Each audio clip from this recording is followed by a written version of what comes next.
காதுகளை தாழ்த்தி கேட்டுக் கொள்ளுங்கள். கண்டிப்பாக நமது வாழ்க்கையில் அல்லாஹ் சில சோதனைகளை ஏற்படுத்துவான்.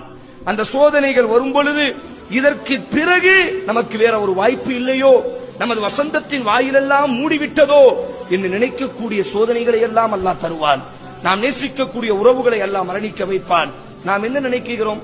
பொதுவாக தாய்மார்கள், பொதுவாக சகோதரர்கள், சோதனை வந்துவிட்டால் நான் தான் தொழுகிறேன், நான் தான் இபாதத்து செய்கிறேன், நான் தான் சிறந்தவனாக இருக்கிறேன், என்னைத்தான் அல்லாஹ் சோதிக்க வேண்டுமா?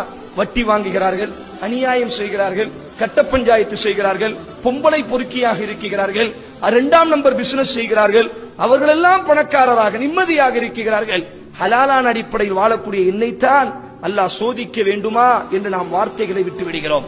நபிகள் நாயகம் ஸல்லல்லாஹு அலைஹி வஸல்லம் கூறினார்கள், இதா ஹப்ப கௌமன், அல்லாஹ் ஒரு சமுதாயத்தை நேசிக்கிறான் என்று சொன்னால், அல்லாஹ் ஒரு தனிநபரை நேசிக்கிறான் என்று சொன்னால், இப்தலாகும், அல்லாஹ் அவர்களை சோதித்துக் கொண்டே இருப்பான். சலமா, அபு சலமா என்ற 2 தம்பதிகள். எந்த அளவுக்கு இந்த தம்பதிகள் தெரியுமா?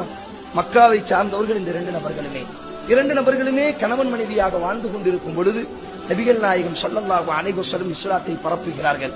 இந்த 2 நபர்களுமே ஒன்றாக இஸ்லாத்தில் இணைந்து கொள்கிறார்கள்.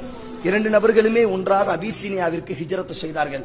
2 நபர்களுமே மக்காவிற்கு திருப்பி ஒன்றாக வந்தார்கள். இவருக்கு இவர்தான் உலகம், அவருக்கு இவர்தான் உலகம். நீங்கள் இமாம் முஸ்லிம் பதிவு செய்கிறார். எப்படிப்பட்ட ஒரு வாழ்க்கைகள்! நாம் என்ன நினைக்கிறோம்? சில சோதனைகள் வரும் பொழுது வார்த்தைகளை விட்டு விடுகிறோம். சில சோதனைகளின் பொழுது அல்லாஹ்வை விட்டு நம்பிக்கை இழந்து விடுகிறோம்.